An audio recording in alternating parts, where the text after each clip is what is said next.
and that it is time that world governments officially acknowledge.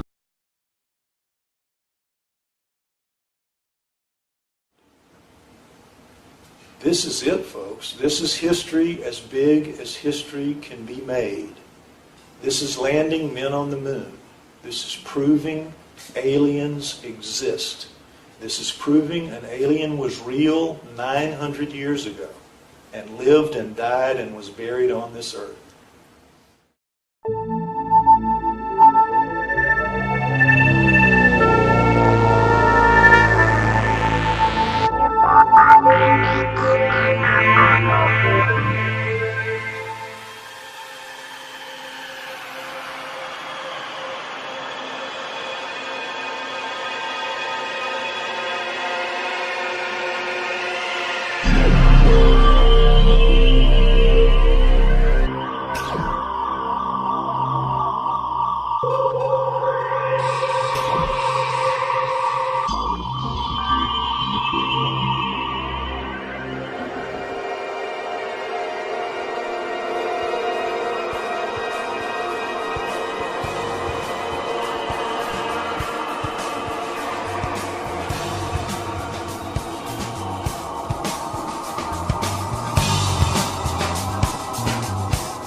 Mr. Lloyd Pye, seated.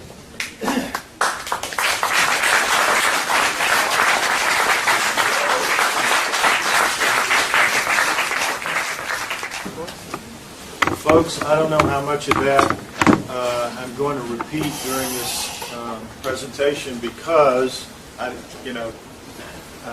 don't know what he was saying. So you're just going to have to bear with me as I repeat things that he might have said in that introduction. I want to thank him for that. Thank Phil for having me here to do this, to share this information with you all. I thank you all for coming, obviously. You have to make an effort to do these things. Can everybody hear me back there in the back? If not, just feel free about moving forward. This is about my speaking tone, so if you're having any trouble at all, there are plenty of seats up here. Just move forward, please. Now, before we get into it and get started, I want to share some information with you because it's important, and you'll see by the end of this presentation. By the end of this, you're going to want, I think, to share this information that I'm going to give you with friends and people. And when you do that, I guarantee you that the very first thing they're going to do when you try to tell them about it is they're going to go to Wikipedia to find out about the Starchild and find out about me. Now, I call it Wackipedia, not Wikipedia, because it's just wacky. Anything to do with alternative knowledge, anything at all, you cannot trust, because Wikipedia is not dedicated to finding the truth. You think they are. They're not. They are dedicated to supporting the mainstream science view of everything, so that anything at all that veers from that, as all alternative knowledge does, gets hammered. And they do not let the truth go in. They give those articles over to administrators within their system. You try to make a change on a Wikipedia thing that is being dominated by one of them, and it'll be changed back within an hour or two, if that long. They have things that the administrators do in their computers that let them know when any change has been made on a quote sensitive page. And I am, because of my profile and because of the profile of Starchild, we are super sensitive. So they're all over us. So what I have done, and what I want you to keep in mind, is those two websites. If someone wants to read the Wikipedia article about the Starchild, they can go to the Starchild Project, and I promise you, every single word is on that site, but the truth is under each line, each phrase, each paragraph, whatever. I tell you the truth, and I tell them the truth. And also with the Lloyd Pye website, if they check on me, yeah, it's a little louder now. If they check on me, same thing. Every single word that's on the Wikipedia article, and then my truth, I tell you the truth. And all of that, all of Lloyd Pye, all of the Starchild skull, is built around one article written by a man named Stephen Novella for his own New England Skeptical Society in 1999. And you'll hear what happened in 1999. We had a DNA test, the first DNA test. The answer came in, said the Starchild was human. It turned out later that it wasn't, but that was the answer that science wanted. And so they latched onto it, and they won't let it go. And in 2006, I contacted Novella after it had been proven wrong, and I said, you really need to change this article, you need to update it, you need to pull it, you need to do something. And he wrote back and he said, the article stands as written, but then he changed the copyright date from 1999 to 2006. So if you go look at it now, it'll have a copyright of 2006, but it's still the 1999 article. And everybody uses that as in the mainstream, all the skeptics, all the critics. If you go out there and you look on the sites, the wars of words that go on between people about the Starchild and those who defend it and those who attack it. And those who attack it always use these articles. If you go on my website, you can read my own and the Novella article, word for word, with the truth underneath. So if you want to know the truth, if you want your friends to know the truth, that's the way to do it. Otherwise, they're going to come back at you and just say, what did you tell me about that for? Because it's a human and that's it. Okay? So with that said, let's dive into the actual presentation, which starts in Mexico in about 1930. Now, it begins here about 100 miles southwest of Chihuahua in 1930. By the way, this is where I live. I grew up in Louisiana and now live here right on the water. So I have lived through the oil spill. I have lived through the oil spill. I've lived through Katrina and the oil spill. That's why I'm here instead of here. So anyway, I've just been very unlucky here the last few years with weather. But anyway, so 100 miles southwest of Chihuahua, near the Copper Canyon area, a young girl from Ciudad Juarez is right across the border from El Paso. That's where El Paso, Texas is. And her family had come across the border and eventually became American citizens. And she was by that time about 13, 14, 15 years old. And the family was going back to the village for the first time since, because there would be no problem moving across the border and all that with her and her siblings. So when they got there, the kids were all told, do not go into the mine tunnels and caves in this area because it's high desert. If you know northern Arizona, Grand Canyon, if you've never been there, you've seen pictures of it. It's dry scrubland. So naturally you tell a teenager what not to do, and she started scheming immediately to do it. So she got a large basket and told him she was going to go out picking berries or looking for fruit and things, and she just hauled it as far as she could get away from the village to do some exploring on her own, and she found a mine tunnel. And she went in and she found far enough in to where she could still see clearly what was going on, about 50 feet in. She saw a human skeleton lying on its back on the floor of the mine tunnel. Now, a cave, we all know the difference. A cave is all big and squirrely. A mine tunnel is, anybody can see the difference. So she saw that. She saw it laying on the ground. She got a little closer and she saw that there was a mound of dirt beside the one lying on its back. And so she thought that looked like a grave, and she got a little closer and she said she noticed a misshapen hand extending out of the dirt of what looked like a grave. And sure enough, clearly something was in there. And that misshapen hand, she noticed, was wrapped around the upper arm bone of the skeleton lying on its back on the floor of the mine tunnel.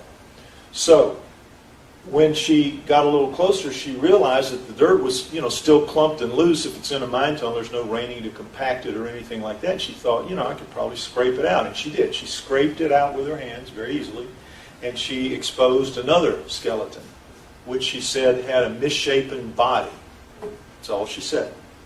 Because she was describing this much later in life, when she had no idea that the few things she was going to say about it would then later become important after her death. So she recovered both skeletons, with the idea of sneaking them back into the States and maybe donating them to her high school. Back then, they always had a skeleton on a rod in the biology department. I don't know, some of y'all are too young for that. But so she thought, there'd be some degree of coolness to that. So she gathered all of the bones into the basket, but without a plan for how to do this, how to sneak them in. So rather than just waltz into the village with them, she found a ravine with a tree overhanging it, the roots had been washed away and opened up, so it made like a shelf, nice perfect shelf with some roots. She tucked all the bones up under there. Brilliant idea, not wonderful hiding place. Except that night, torrential rain came, and for the next 2 days it rained really hard. When she could get there a day or so after that, they were all washed away. The water had risen, as it does. That's what makes those ravines. That's what washed the land from underneath the roots of the tree, and they were gone. So she walked downstream, and she found in a bush the 2 skulls, and one of the misshapen one had its lower face knocked off, except for a piece of maxilla that was detached, but there, and it lost its cheekbones in front of its face, as you see, and the human had lost one of its cheekbones in the tumble to get to that point. So she was happy to have the skulls. So she took them back to El Paso. Easy to sneak 2 skulls in. So they became souvenirs to her. She had assumed it was just a deformed human head. But they were her souvenirs, and they were cool, and she liked them. And she shellacked them, put them in a cardboard box, kept them her whole life. Early 90s, she's dying. She decides, like you would with a pet, she wants to find a home for them. Her husband doesn't like them.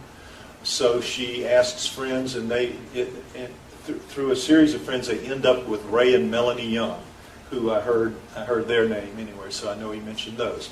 A couple in El Paso, Texas. Now, the reason they offered them to Melanie was because she had been a neonatal nurse for like 15 years, so she was very familiar with human deformity. And as she looked at that one and held it, she said to her husband, this is not human deformity as I understand it. The bone is too light, all of the features are different, and you'll hear why and all that. And she said, and look, it's got that crease in the top of the head, it's got those big bulging parietals. They were both members of MUFON in El Paso. That's the Mutual UFO Network. They both knew about aliens. So it was just an odd coincidence of circumstance. So she said, I think that skull would fit perfectly in the head of a gray. Because you all know gray aliens, I'm sure the prototypical look of that is what's called a heart-shaped face. They have a crease here, they have a bulge here, and they have a very narrow lower face, heart-shaped. And she said it has all of that. I think it could be the skull of a gray alien. And so Ray said, yeah, it could be. How do we do that? So they put the word out through MUFON, who in the field of alternative knowledge in this country knows about skulls. And my name came up because at that point, the book that I had written was called Everything You Know Is Wrong, and I hope you mentioned something about that. And it was about human origins and hominoids and things like that. And in talking about the hominoids, I talked a lot about skulls.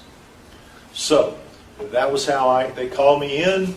I took a look at it. I said, well, it's probably a deformity, almost certainly a deformity. I don't know what kind. I've never seen any of this before, but the odds on it being an alien, I think, are just zillion to 1. And so let's go with the assumption that it's a deformity, but I'll take it out and I'll confirm what that deformity is. And I said it shouldn't take more than a few months, 6 months at max. And here I am. It'll be 12 years in February. So I was completely wrong about that time estimate. But it turned out to be a lot more complex than I thought it would be. Nonetheless, so I took it out and began the process of finding out about it, about its physiology.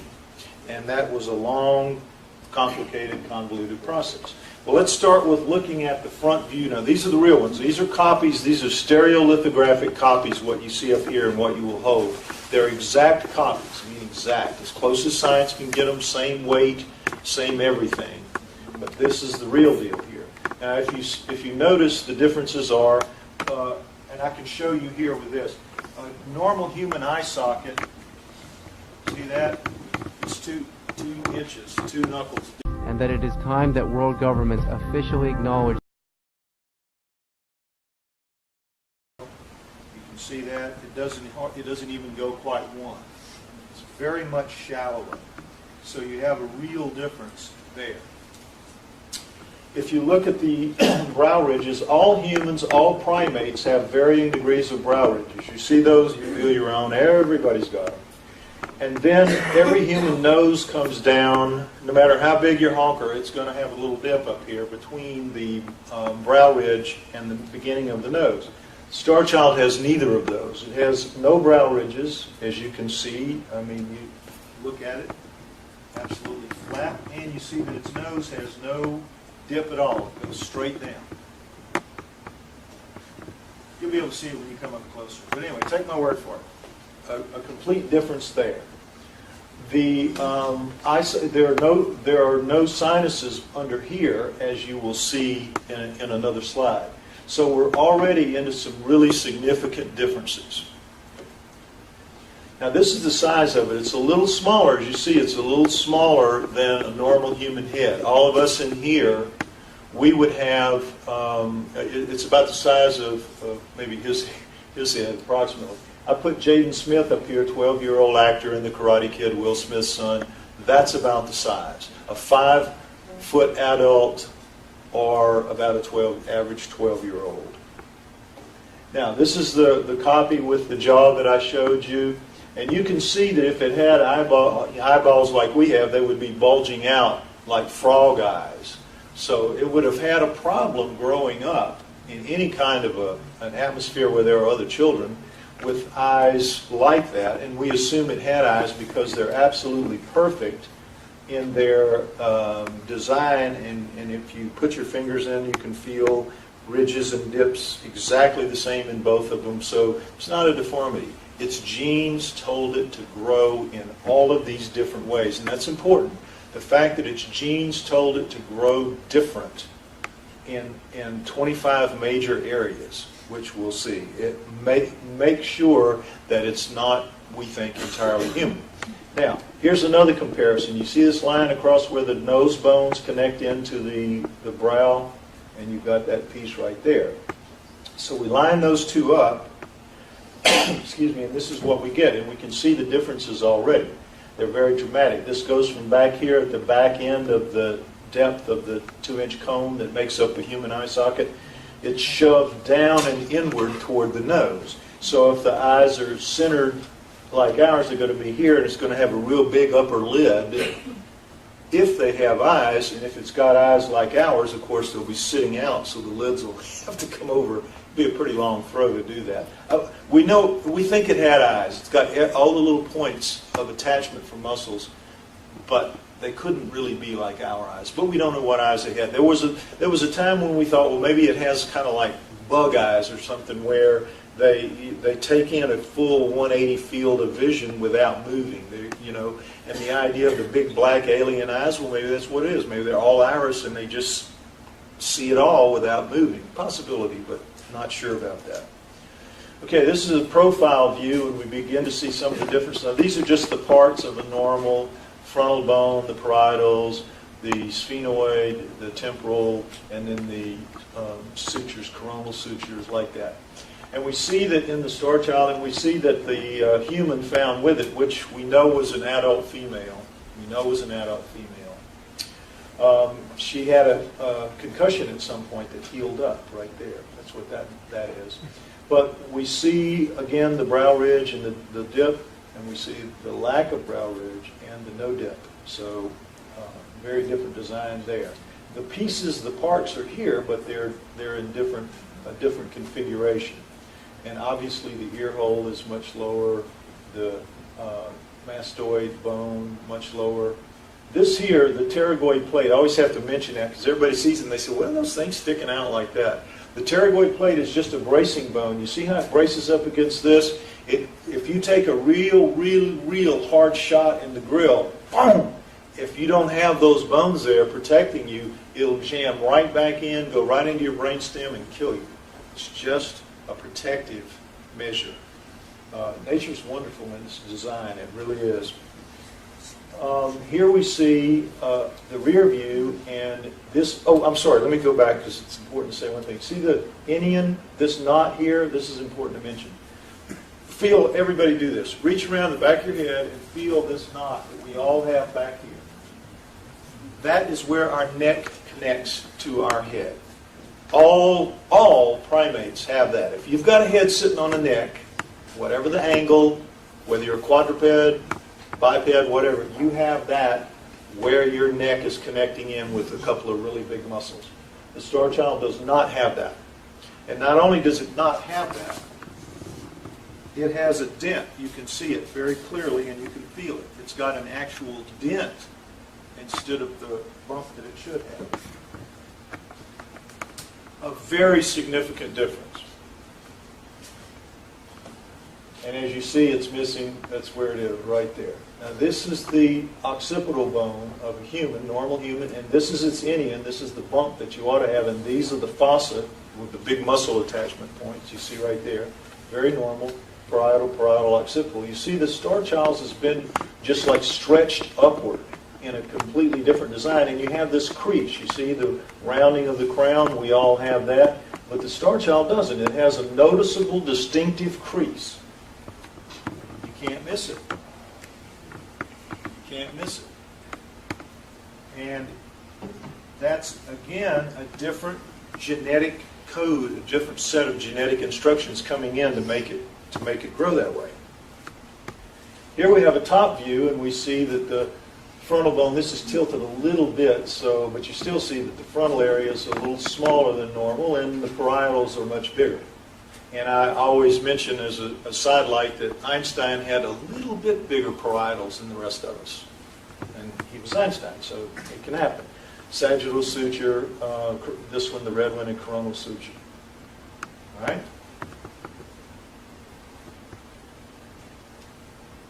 This is the underside view, as you see, and we see the missing zygomatic arch, cheekbone. And what happens here is your chewing muscles come up through your cheekbones, and they fan out against the side of your head to connect your jaw.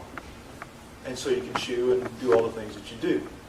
When you die and you become a skeleton, that's why both of the lower jaws are gone. It falls loose. It's not really attached to the skull. The lower jaw is not. All right, so you see that the Starchild is missing both of its zygomatic arches, and they go from these stobs here to there. Boom, boom. And they don't swing out as wide because, as you see, the throw, the angle is much less. It's much tighter, much thinner face, and that indicates, again, that it had a much smaller face. This part is important right here, the basilar part, because it helps tell us that this female was at least over the age of 25, and more like, because of the wear on her teeth, she was 35 to 45 when she died, according to people who know how to judge these things. We do not know how old the Starchild was when it died. We thought it was a child initially, but then later, as you will see, we found out that it wasn't. But nonetheless, this bone right here is called the basilar part, and it is the last bone in the skull to fuse. It fuses between the ages of 20 and 25. Everything else is fused but that. So that would be an indication that the Starchild died before the age of 25, or because that's not a very good fusion point, it could have been knocked out along, if enough force hit it to knock all this off, that could have gone with it. So it doesn't really imply an age, and we can't say. This is the neck this is where a normal human neck rests, through this area right here. And we see the difference in the Starchild.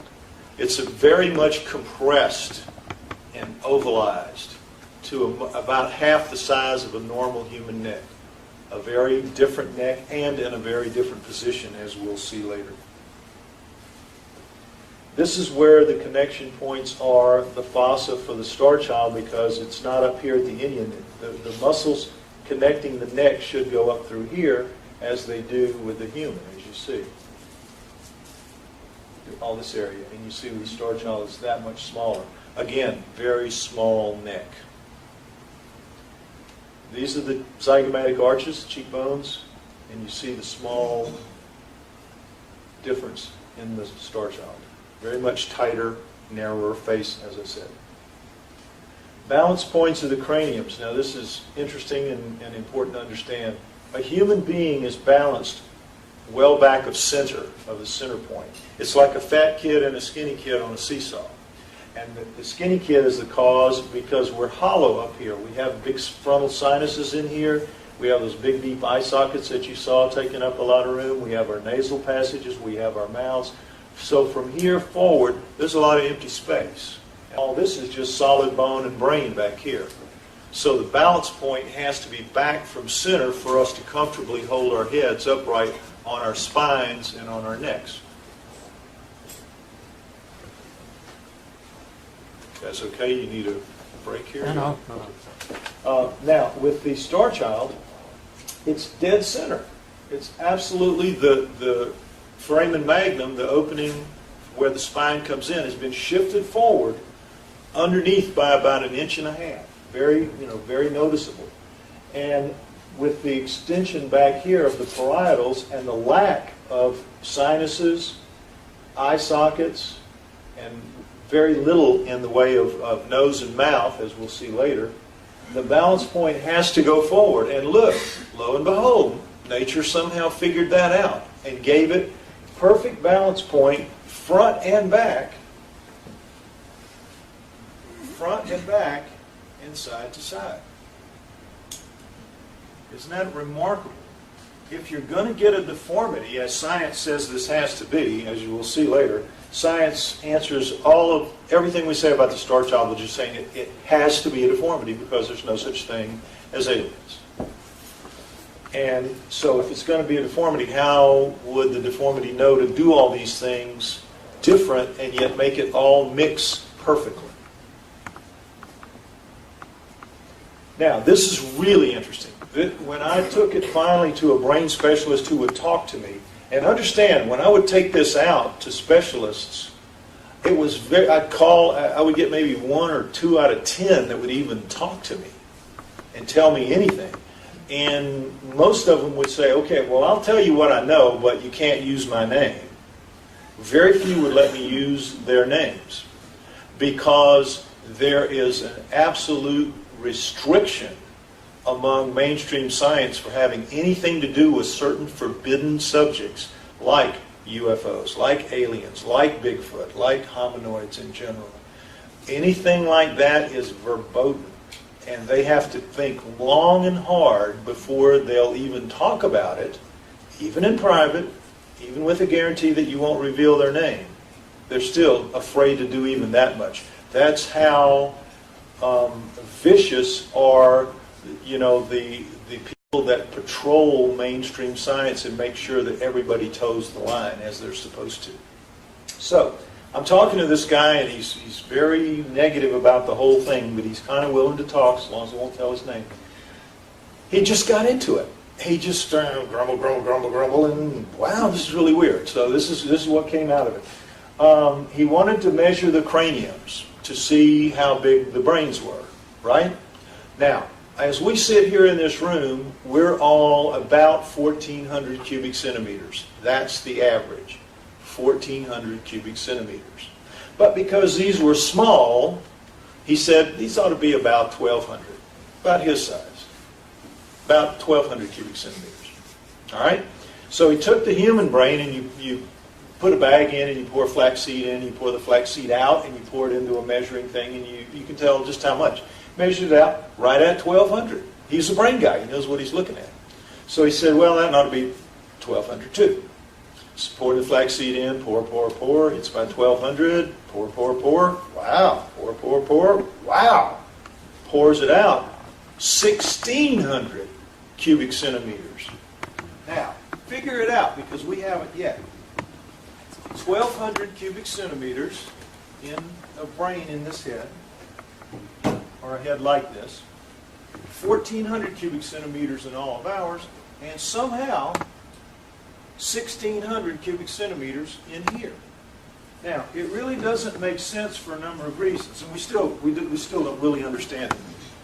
obviously the thinness of the bone, oh, I haven't mentioned this, the bone of the Starchild is at least half as thick as normal human bone. And that it is time that world governments officially acknowledge. And so the thinness of the bone adds some. The lack of sinuses adds some. The lack of depth of eye sockets adds some. But this takes away. This adds, but it doesn't balance up. It doesn't add up to fully 1/3 more. It's a real mystery. But the biggest mystery of all was your cerebellum sits here. It sits back here, protected by this curve of bone, and it's got these edges in the inside of the skull called sulcuses. You can feel them in this.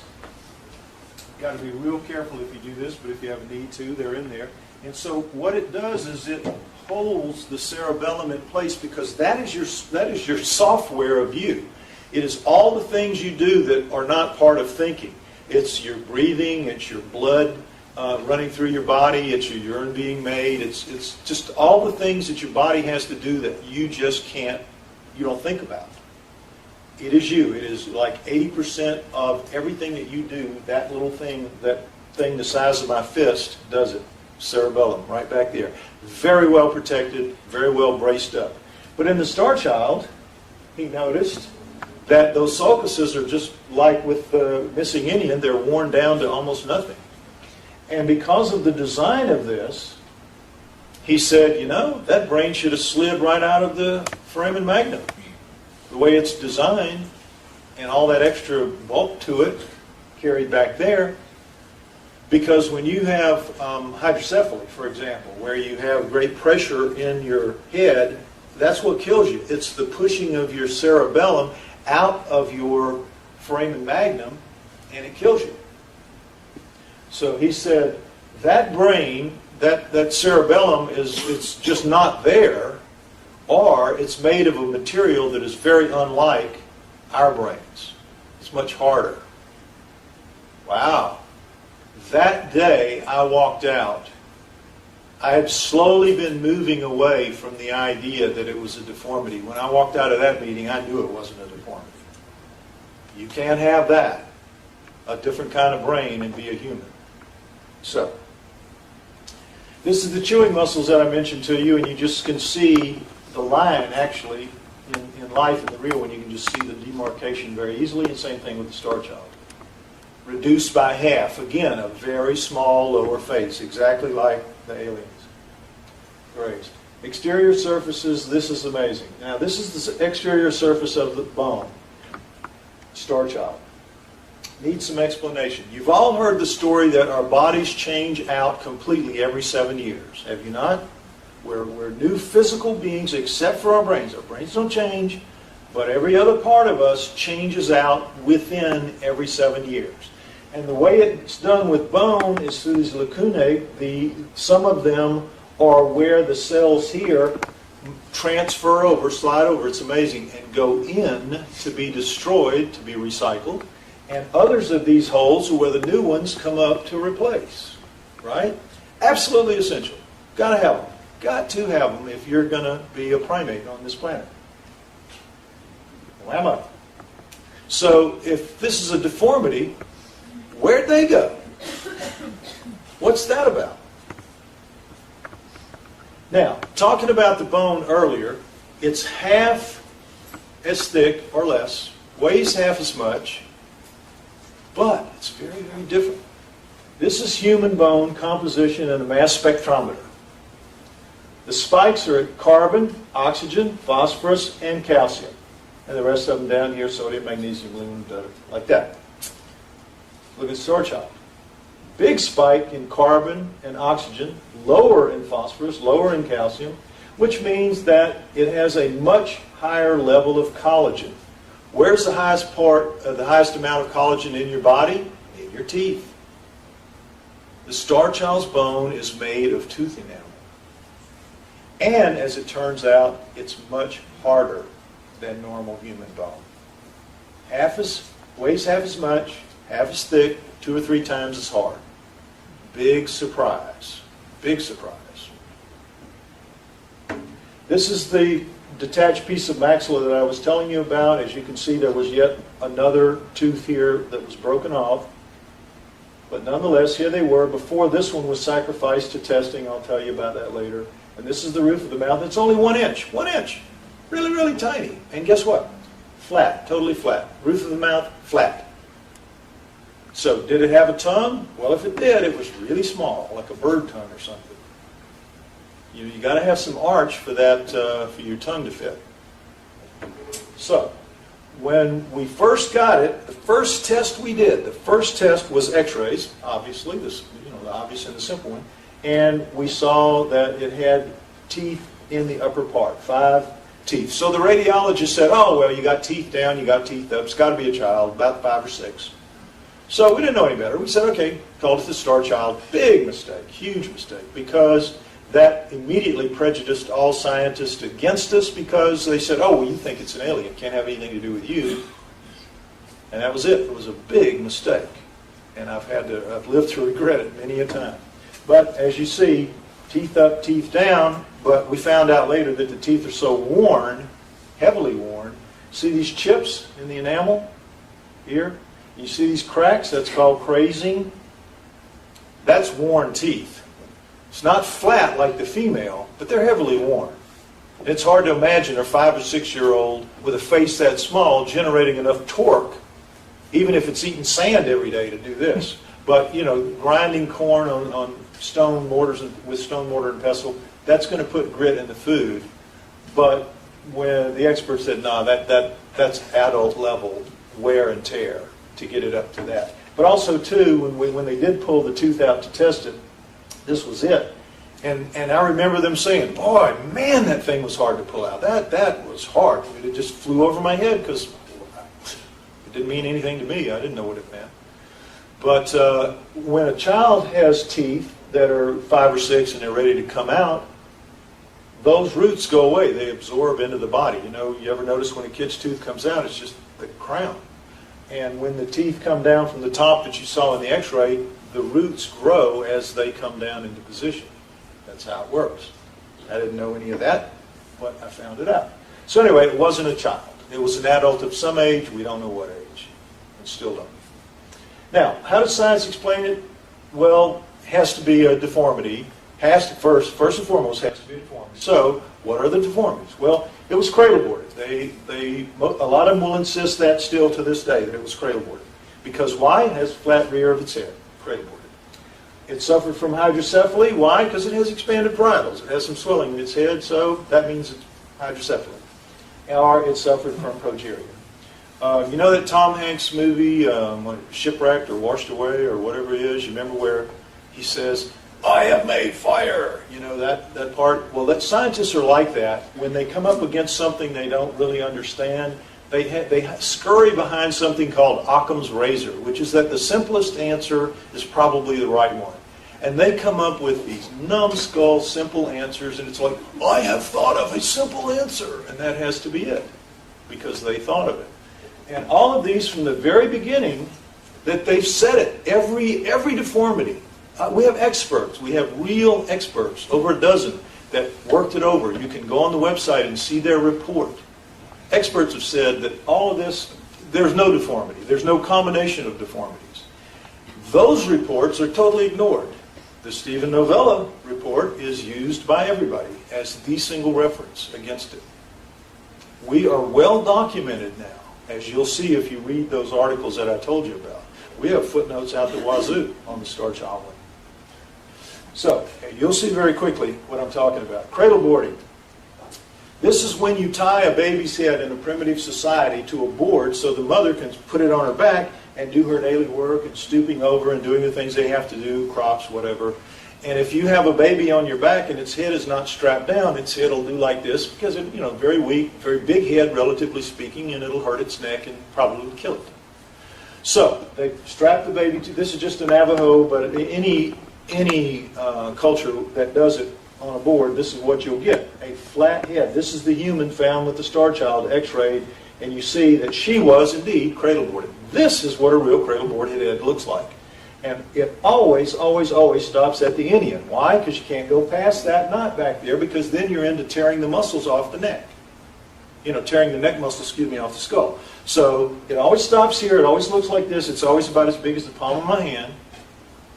And it is as flat as that table. It is as flat as the board you put it on. Why? Because a baby's bone is so soft that when you pin its head to something, over time it's going to take the shape.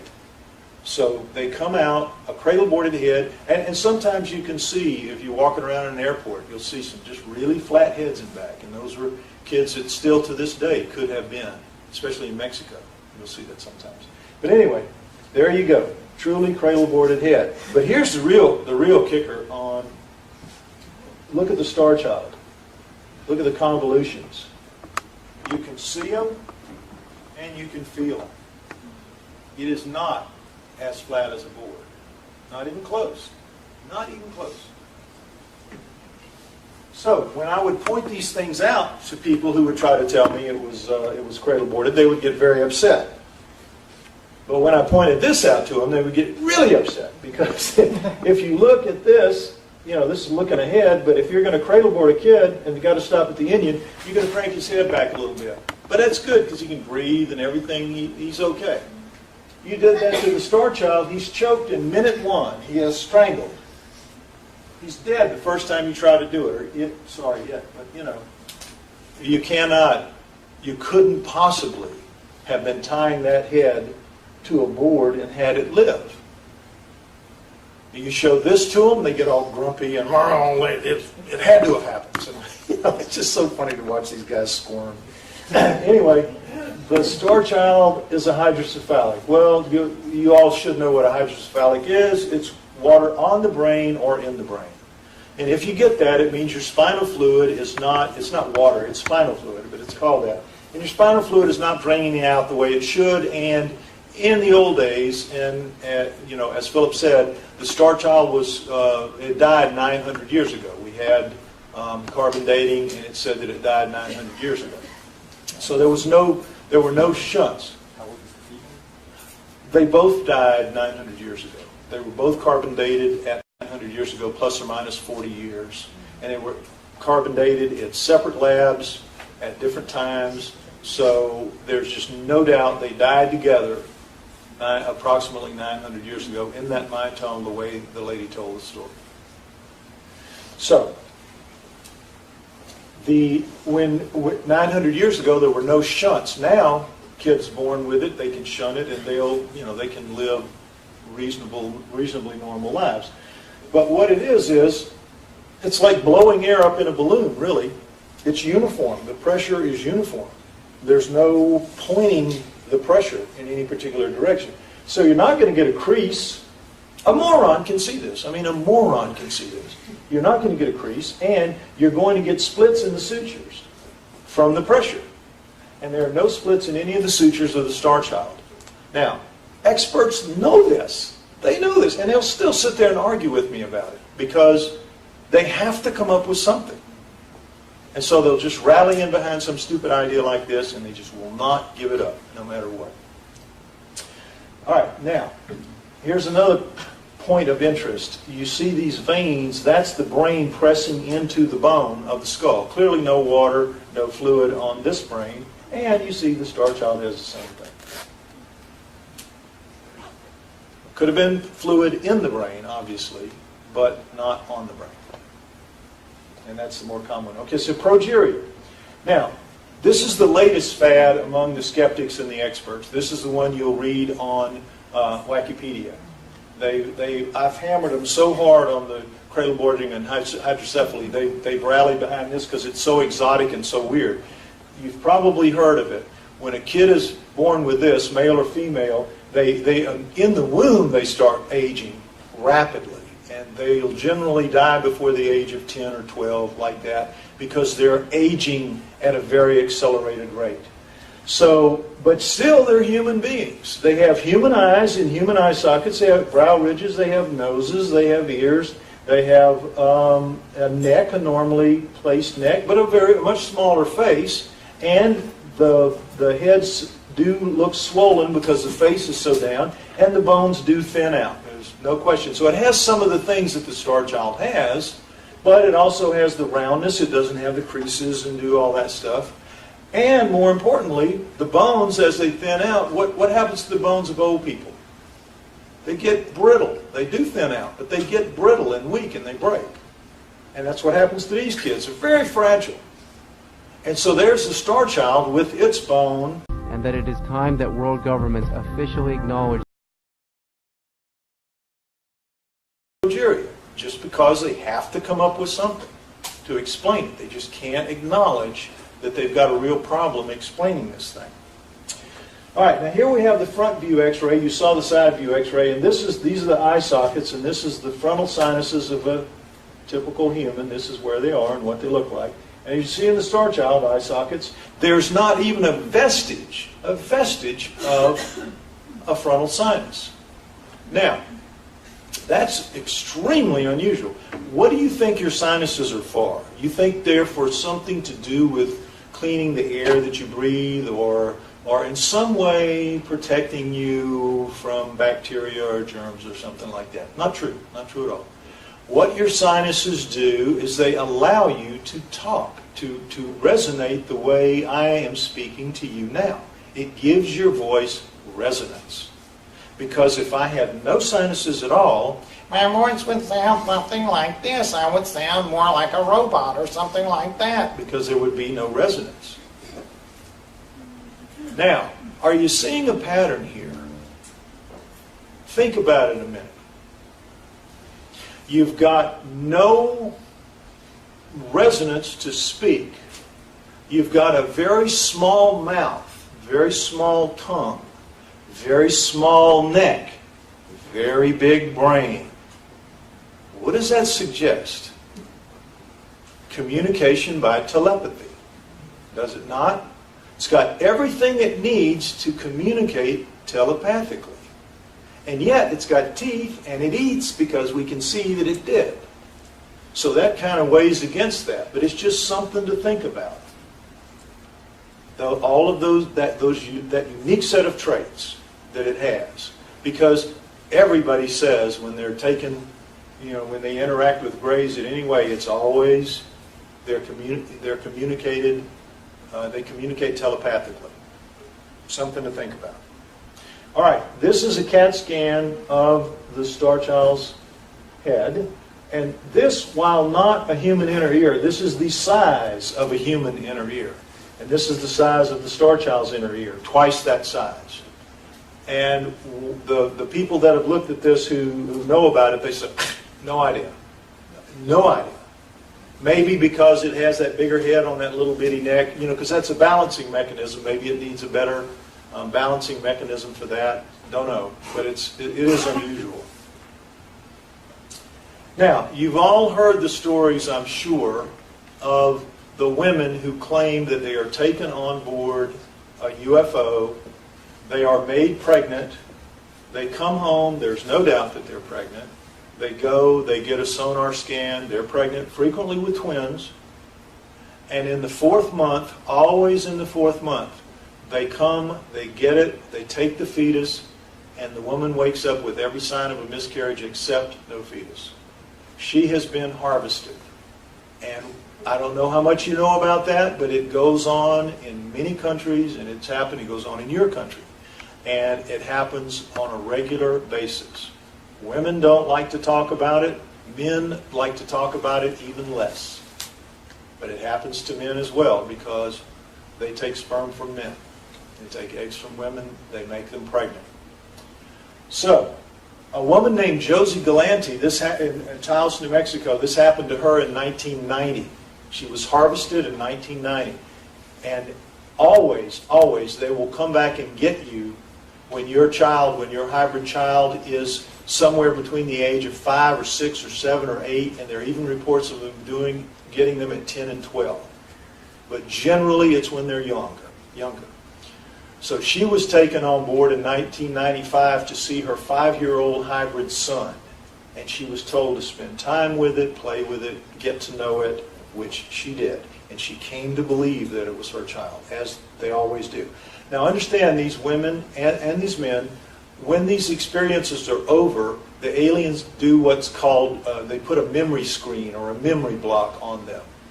If you don't know about this, it makes you where you can't remember the experience at all or very clearly. You'll maybe have bad dreams, or you'll have nightmares, or you'll have visions, but you're not sure it actually happened.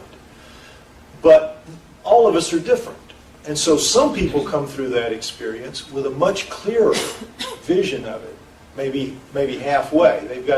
They're pretty sure it happened, but they're kind of shady on some of the details.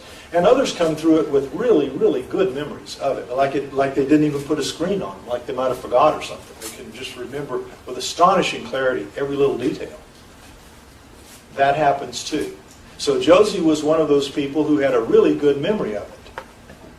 And so she was an artist, and she drew the son that she saw. And this is the frontal view of him. And this is just showing that these experiences of these women are so common that they are a stereotype now, and it's shown in films. And this little boy was just in a movie.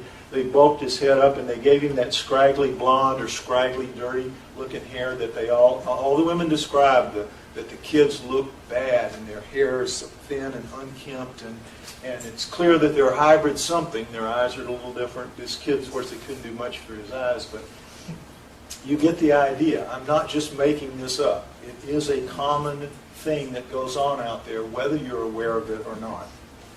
Now, this is putting the profile shot, putting the skull up against it. Now, it's pretty remarkable that she did this in 95, and the Starchild didn't come out to public view till 99. Now, the ear is a little higher than it should be, so there's a couple things wrong with it. She's got a brow ridge and nose and all, but still, she got the neck pretty much right, and it just, has a good look to it.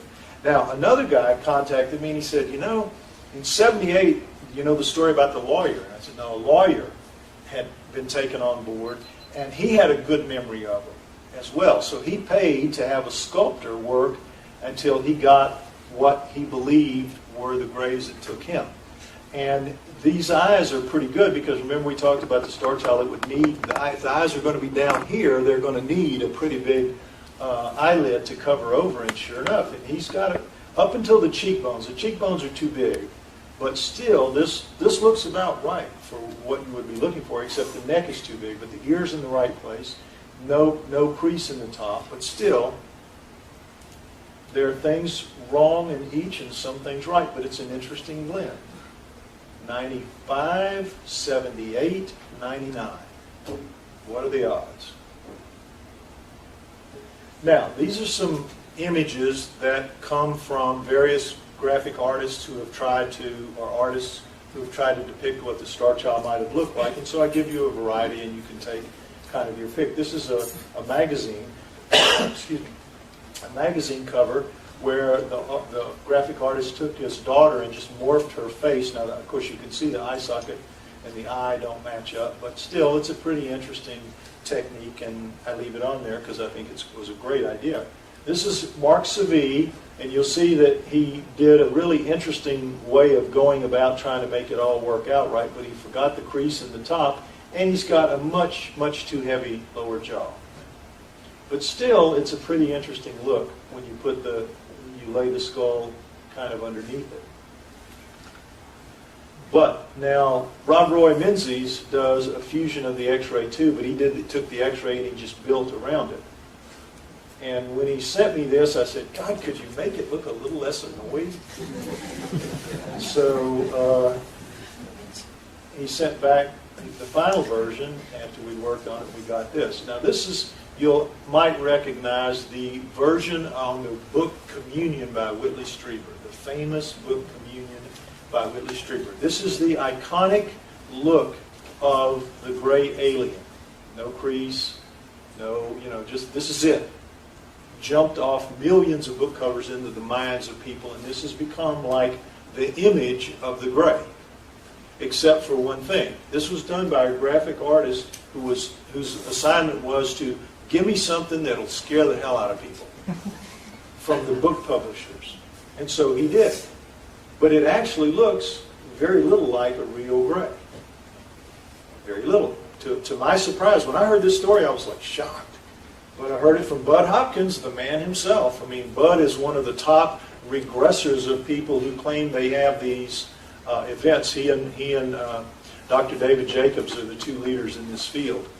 And so what Bud said is they use this as a litmus test with people that claim that they have had experiences with aliens. They know that most people think that that's the way they're supposed to look. So they'll put that image of that in front of them and say, is this what you saw? And if they say, yeah, look just like that, they know pretty quick that this is not somebody to take seriously. But if they put that image and they say, is this what you saw? And if they say, no, that really, they know that's supposed to be what they're supposed to say, but if they've got the courage to sit there and say, no, that isn't what I saw, then they know they're dealing with probably somebody who's telling the truth, because the truth of it is, this is much more. When Bud saw this, he said, oh, well, that's what they're supposed to look like. And this was before I knew that. So anyway, pretty interesting. Now, people always ask, well, have you ever had a forensic model done, a clay model, And finally, the History Channel, one of the television channels in the States, paid the money to have, I don't have the money to do anything hardly. It's amazing I've gotten done as much as I have, but I certainly didn't ever have the money for that. But they did, to be part of a television show that featured the Starchild. So this is what he came up with, and if you look at the thing that Rob Roy came up with a few years before, you see a lot of synchronicity, except for his neck is too big and the eyes look very human. And when I saw it, I tried, argued with him a little bit, and I said, Bill, you can't have human eyes in those eye sockets. He says, yeah, no. When I tried to put the human eyes in, they stuck out like frog eyes. And I said, well, didn't that tell you something? He said, yeah, it told me I had to cut them in half to make them fit. And the same thing with the neck. He said, well, I only have human templates to go with, and I couldn't see that little bitty neck. But you can just see the muscles going out beyond where they really should go. This is what they really, it's more like that. But anyway, all that said, this is pretty cool. This is really pretty cool. And if you watch how he did it, it really is cool. And you'll see those neck muscles go on, and he'll expand them out.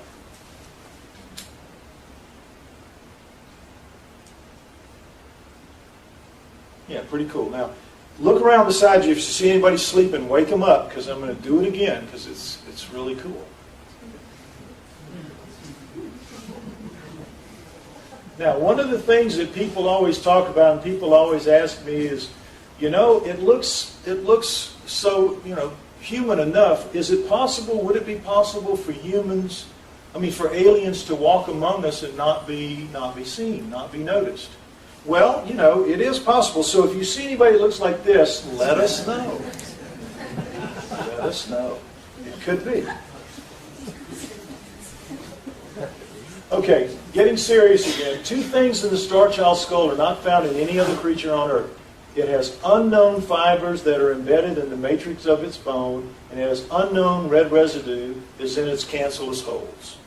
Now, I'm going to explain that, but keep in mind, not found in any other species on Earth.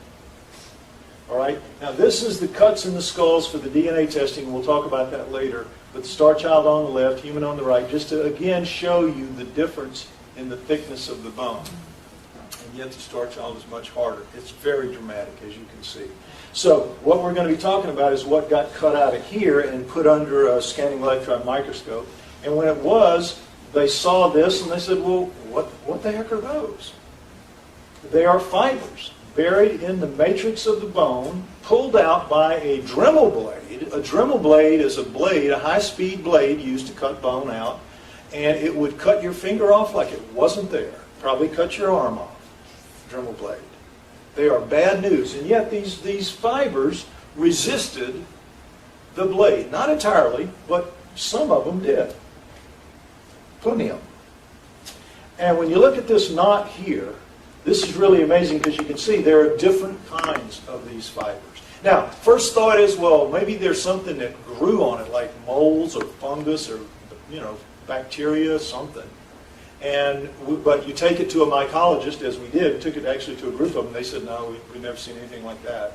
That you can see that's coming out of the matrix of the bone itself. You can see this one got caught in this one, which is a different kind, and sort of this wrapped up, but you see it tracks right through here and comes on up. And you can see kind of damage to it from the blade. These are hairs coming out of here, yet a different kind. And that it is time that world governments officially acknowledge. But look at the end of it, shredded. The Dremel blade did not cut through it like it would have done to my finger. It shredded it. My finger would not shred if a Dremel blade hit it. Okay? So, strong, very, very strong. It's like rebar in concrete to make that skull even harder than being tooth enamel. This is a hard skull. So, here's one of those fibers caught. We were just scanning around, and boy, when they saw that, they said, hold on, go back to that. Oh my God, there it is. I mean, there is no better proof than that right there. In the matrix of the bone. Unknown in any other creature on earth.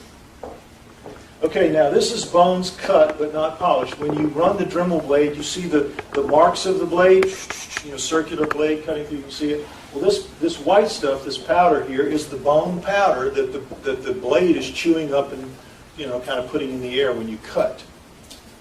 Okay, powder. But you can also break off pieces of the bone and polish them very carefully, like with lapidary tools, like jewelry. And this is what human bone looks like. It looks like alabaster. It's beautiful, really, it's beautiful. And these holes, this is the same hole, it's so big that you have to put it on two frames. But you see, each of these holes is crystal clear. Why? Because when you die, out in the wild, in the open, not the way we die, in the wild, in the open, Mother Nature cleans her plate. Because if she didn't, we'd walk out of this building and there'd be 1,000-foot high piles of bones. Mother Nature cleans her plate. And she does it with bacteria, fungi, mold, and she will break you down to your constituent elements in just a few weeks. It's really astounding how fast. They've done filmings of animals decaying, and it's much faster than they thought it would be. But one of the things that works on you is a kind of bacteria that eats out all of your bone marrow. Every single drop of bone marrow goes, and as you can see, this is what's left, is shining holes. You could eat out of those after the bacteria, they're so clean. Okay? With the Starchild, not so. You've got this stuff. We don't know what it is, but you got plenty of it. And it's not bone marrow, because bone marrow, when it oxidizes, it goes black. It's not that. We don't know what it is. But there's plenty of it. Now, we haven't had the money to do either the fibers or the red residue, because there are no protocols for recovering this sort of stuff. Nobody's ever seen it before. Nobody's ever heard of it. It's microscopic in size, very small, and it's very expensive to do all this. And once you got it out, then what test do you run? You don't even know what to do there. This is not to say it's never going to be done. As soon as we prove the Starchild is what it is, and it's okay for scientists to work on it. You know Otzi the Iceman, found in the Alps? Excuse me, surely you do. They've spent $30 million in the past few years on it, doing every kind of conceivable test you can imagine. They'll do the same sort of thing to Starchild when it's okay, when they have permission to do it from the higher authorities that run their sciences. So we haven't been able to do it. Why? There's another reason. It doesn't matter. It doesn't matter. Nothing we do from a physical standpoint matters to science. Nothing. I had one of these people that I talked to, and I was really challenging him and really sticking it to him and all that. He said, listen, I don't care if you stack up 10,000 of those differences. It does not matter. Why? None of the Starchild's physical differences means anything to mainstream scientists. They explain them all away with this line, which he said, nature can do anything. I have the perfect answer against you which is nature can do anything. It can produce any combination you can throw at me. I can rally it right back at you saying nature can do anything. The only thing nature can't do is fool around with DNA. Only DNA impresses mainstream scientists because DNA is the math of biology. It's their tool. It's their favorite weapon. So what that means is we get to run them through with their own sword. Isn't that cool? Run them through with their own sword. Like 2 + 2 = 4. DNA says what it says every time with undeniable precision. If we make our case with DNA analysis, we will win, and we can make our case with DNA. We know that now. It's been a long, hard slog that I'm going to tell you about, but we can do it. All right, here's how it works. You have to start paying attention now. Put the thinking cap on. For those of you who don't understand this, I'm going to make it clear. I'll go slow. Everything about the Starchild comes down to its DNA. All of the cells in our body, except the sex cells, blood cells, forget about that, 99.99%, the cells in our body have the same thing. A nucleus with all of our chromosomal package that we receive from our mothers and our fathers. 23 chromosomes from mom, 23 chromosomes for dad, make a combination of 46 chromosomes. You with me? The chromosomes are made up of genes, about approximately 30,000 genes.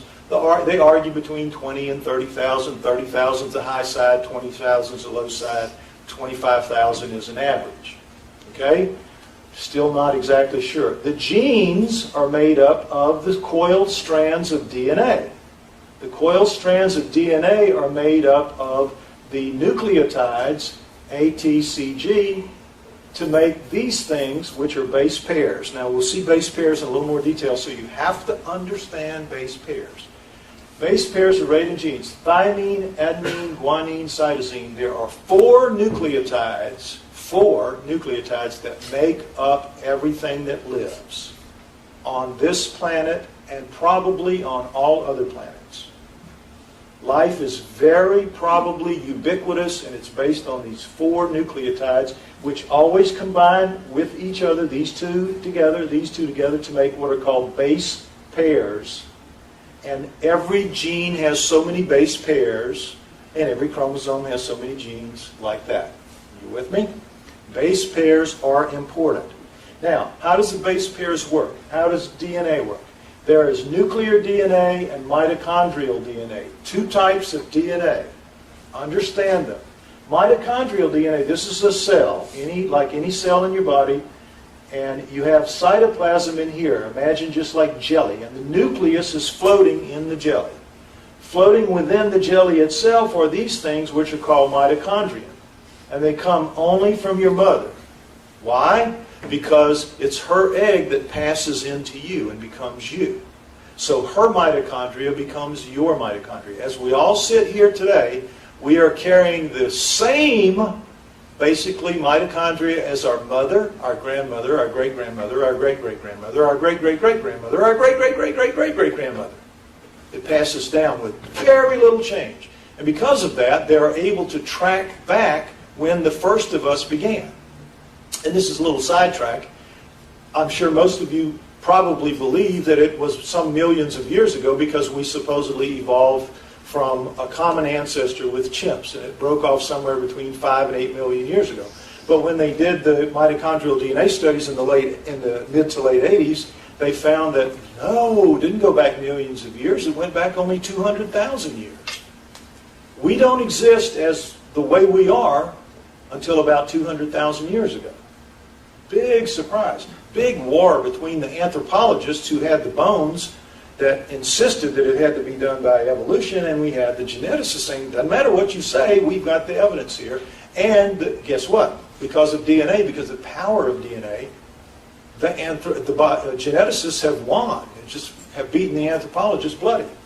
And so the anthropologists had to come back with, okay, Occam's razor at work. There must have been a bottleneck at around 200,000 years. And everything, all the humans, pre-humans died, except just this few little breeding pair, and everybody evolved from there at around 200,000 years ago. The bottleneck. I don't know if you've heard about it, but this is how the anthropologists explain what for them has to be true against what for the geneticist is true. Okay? So, the mitochondria, 16,000 base pairs in each one of these, a little more, 16,600, something like that. But just say 16,000, keep the number in mind. Pretty good sized number, but not too big. Now, in the nucleus, this because all the chromosomes, the 23 chromosomes from mom, 23 chromosomes from dad, when you put that together, you get 3 billion base pairs. 3 billion base pairs. Now, we have that, we share that with chimps and with gorillas, the 3 billion.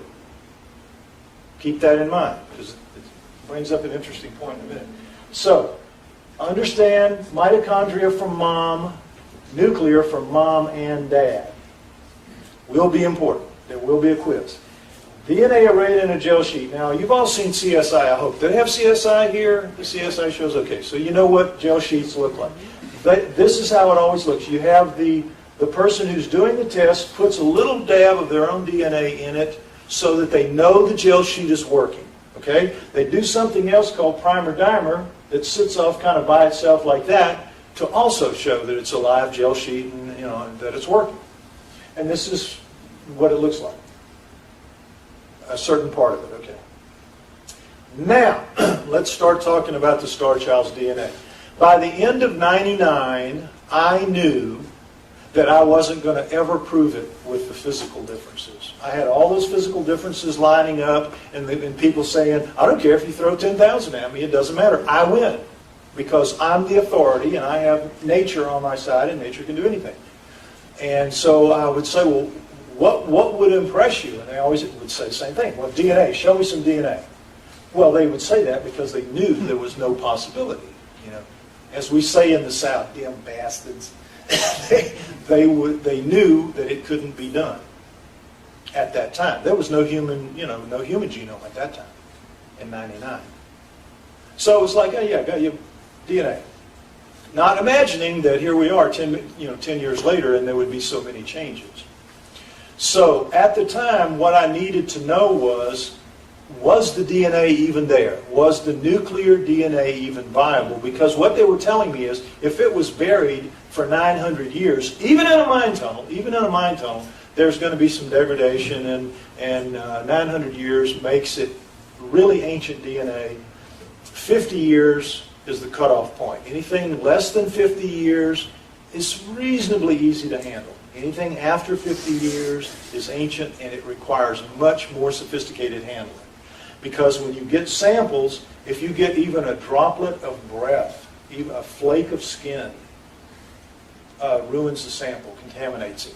You have to treat it with much greater care because there is degradation in it, and you have to preserve what is there. So, there were 6 labs in the world in 1999 that could recover ancient DNA. And by then, by the end of '99, I got it in February of '99. By the end of '99, it was all over the place. It had been on TV, newspapers, magazines. It was well known. And so, none of those 6 labs would touch it with a proverbial 10-foot pole for any amount of money. They just didn't want anything to do with it. It would ruin their reputation to touch it. So I couldn't get the work done that we needed done. But a friend in Canada, Ted Robinson, said, well, I have a friend who is a forensic dental geneticist, and he's starting a new lab at the University of British Columbia, a new teaching lab. And maybe he would do it. Maybe he would be able to tell you if the nuclear DNA is there. So I met with him. He said, yeah, I can't do mitochondrial DNA. We don't have that kind of sophistication here. But if your nuclear DNA, if you're right about it being in the mine tunnel, it may be there, and I might be able to recover it. So we gave him several $1,000s and left the skulls with him. And he said, I'll tell you what to find out. Well, what he found out was this. He took this out, and of the human, the first attempt he made on the human, boom, no problem. Perfect recovery, easy. And he said, boy, it's not degraded, it's good. It's good DNA, and it's a human, normal human, no problem. But with the Starchild, They cut out first as they did here. Now, I mean, when I see the damage they did, they just didn't know it. I mean, they can take fingernails now, little fingernails, and do everything they need to be, it needs to be done. Took out the condyles, but got it, and then took out the Starchild's condyles, and took this stuff out, the mastoid, then cut a big hole in it, took out the tooth. They contaminated the first two. Contaminated the first two. They were not an ancient DNA lab. They were a forensic lab, and they were a teaching lab, and they were just getting started. So they had new students, and it was just... And that it is time that world governments officially acknowledge. Also, by now, they're on a campus. You saw that. They're on a campus. And they are catching real heat. What are you doing with that alien thing on your lab? Get rid of that. That kind of thing, under that pressure. So on the third test, the tooth, they come up with this. Now it says the second cycle, but he just made a mistake. It was the third one. Result from forensic DNA test from the Bowl lab director. After the customary number of PCR cycles, 28, there was a very weak, and really weak, 200 picograms gender profile. Picograms, 1,000 picograms is usually the minimum threshold at which a reliable reading for forensic DNA can be made. A 200 picogram reading from the second bone sample is the third, taken from the child's mastoid process from the tooth. The result is XY chromosomes, which tells us two significant things. First, the child was male. Second, the DNA is human. Okay? Now, we have a saying down in the deep south where I am from, when you are in really bad shape. They say you are a blowed up peckerwood. And I was a blowed up peckerwood with this result. Because they were saying exactly what science and the critics and the skeptics wanted to hear. Which was that the Starchild is a human male, take it home and forget about it and never bother us with it again. And this is why, off of this, is why and how Novella wrote his article that just went out and became gospel to the mainstream regarding the Starchild. But I knew it was wrong because 200 picograms, that doesn't tell you anything. You need at least 1,000. If you're going to lie to me, why not make it a big lie? A lie that I can't challenge. So I said, look, it's 200 picograms. We've paid you a lot of money. You said you'd get us a result. Take another piece of bone and give me a fourth, take a fourth attempt. Grumble, grumble, grumble. You owe it to us. Grumble, grumble, grumble. Well, but they did it. They cut that piece of the head out. Well, lo and behold, the fourth answer came out exactly, in word for word, that. Meaning, shut up and go home. Leave us alone. Now, I did go home, but I didn't shut up because I knew it was wrong. But nobody would listen to me. Within the community of alternative knowledge, I could not get a hearing because the mainstream science had blanketed everywhere with the Starchild is human. So I would call up a conference that was going on and I'd say, I'd like to come talk about the Starchild. Well, they proved that was human, didn't they? What would you want to talk about that for? We don't need to hear about that. Well, I don't think it was. I think they were wrong. They weren't wrong. They're scientists. How could they be wrong? I mean, I heard that. Again, well, they're scientists. How could they be wrong? You're just a schmuck. You don't know anything. So anyway, 3.5 years, I pushed the ball up the hill with no help, and I went $50,000 in debt and was on the verge of bankruptcy. And my girlfriend said, if you do not quit this, you are nuts. This has become an obsession. You have to quit. If you don't quit, I'm leaving. Okay. So I sent the word out to my mailing list. Okay, I've done all I can do. I called Ray and Melanie. I said, I've done all I can do. I'm going to go back to my other life, writing, talking about human origins, writing, stuff like that. So when that letter went out, about a week later, a woman from England contacted me, named Belinda McKenzie, and she said, I've recently come into some money. My father died. I've got some money. I've followed your career. I think you may be onto something. What would you need to get another test, a correct test, an ancient DNA test? What would you need? I had no idea. I hadn't even looked at it in a couple of years. So I went out and I found out that there were 24 labs in the world now. 4 years later, instead of 6, 24, they could do ancient DNA. It was a proliferating field. And I found some guys willing to do it. And not just guys, good guys. Rip and Molly and Jason Eshelman at a company called Trace Genetics in July of 2003.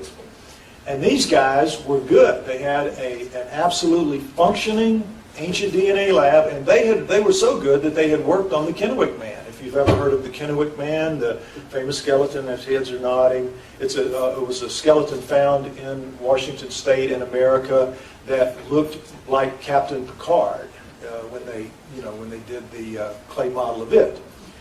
Which was not what the Indians wanted to hear, that white people had been there way before them, so they got the Clinton administration to just bulldoze it over, and they would, and that skull and skeleton went into the courts for years until the scientists won the ability to examine it. Anyway, so they had worked on that. So these were good guys, and they said, yeah, we'll get you an answer. Don't worry. You pay us the money, we'll get you an answer, and we'll do it right. Because I had told them what happened. And I said, look, now I'm telling you, I turned those skulls over in Canada and they came back all butchered and screwed up and everything went wrong. I'm going to be breathing down your neck the whole way this time. They said, no problem. Bring them and we'll cut them together and we'll do whatever you want to do together. And I only had to be around them for a little while to see they were just totally A+ guys, and I just didn't worry about it. But I was there for the cutting of the bone.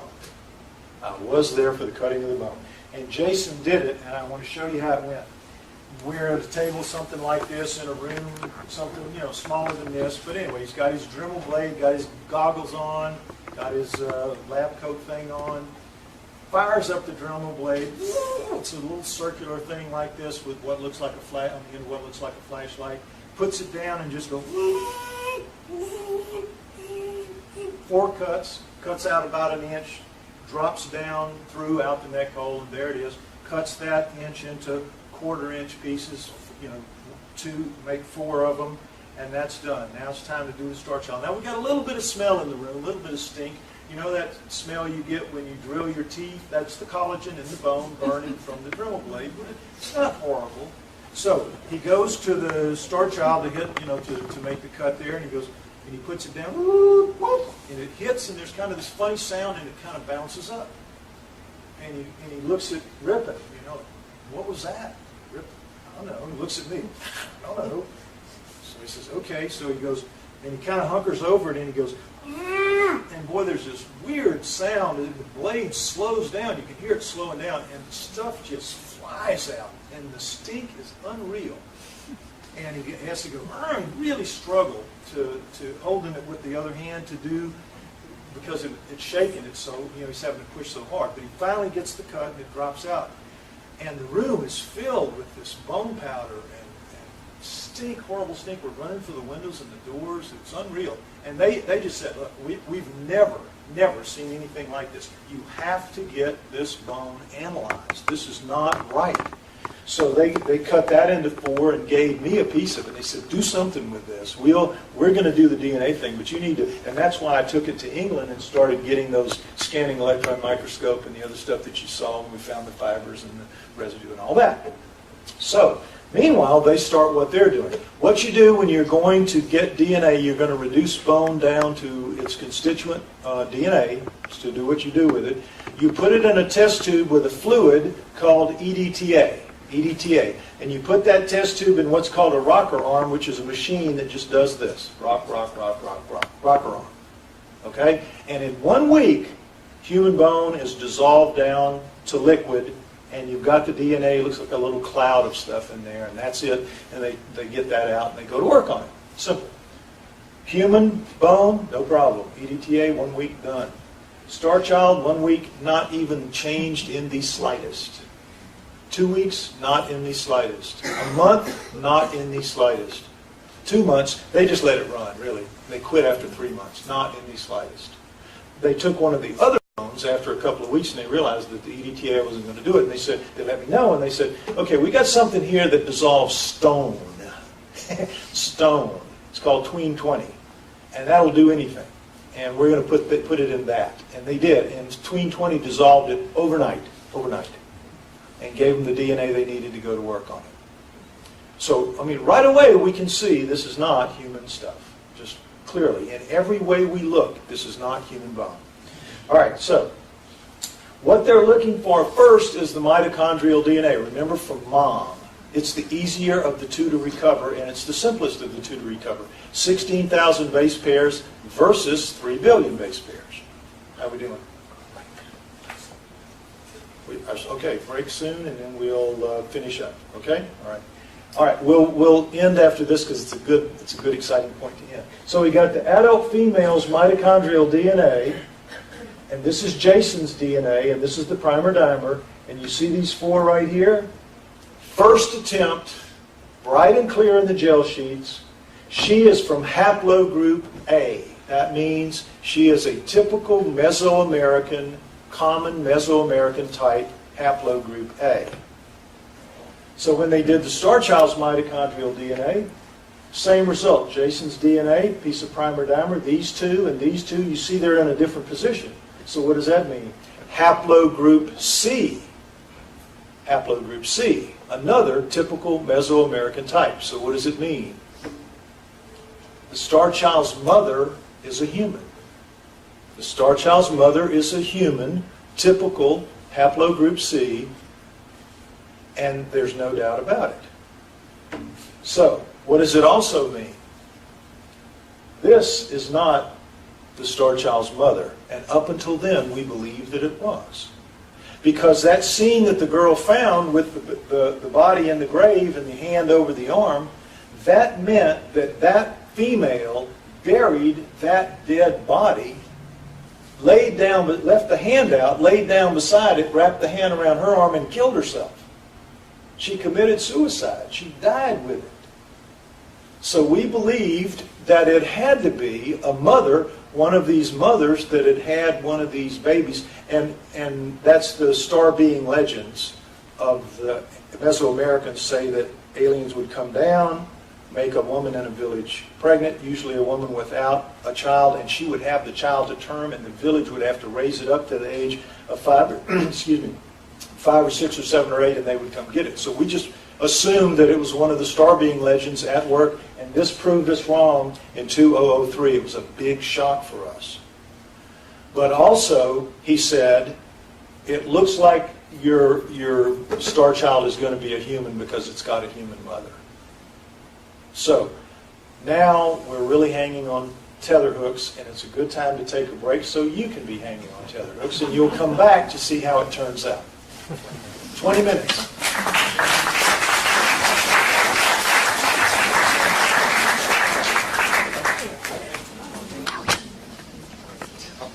Okay, I'm going to briefly recap where we were. So, Jason and Rippon got the DNA, and they attempted to do the mitochondrial DNA of the human. Mitochondrial DNA of the human, and they found that it's from haplogroup A, haplogroup C, not mother and child. And also, very easy recovery, first time, both, which said that their DNA was very fresh, not really heavily degraded, going to be an easy recovery, no matter what, of the nuclear DNA, which is the important part, the big part, the 3 billion base pairs. So, this is the human's, female's nuclear DNA. Again, that's Jason's, and this is hers. And you see, nice and bright and clear in the gel sheet, first attempt, nuclear DNA. So they called me and they said, yeah, she's perfectly normal, not a problem, and now we're going after the Starchild's, and you need to brace yourself because it's probably going to be human because we know now that it has a human mother. So I said, okay, I didn't care. I just wanted the torture over with. You know, you have to understand, I was not a UFO alien person. I was a human origins and hominoids, Bigfoot and all of that person with everything you know is wrong. That was my passion.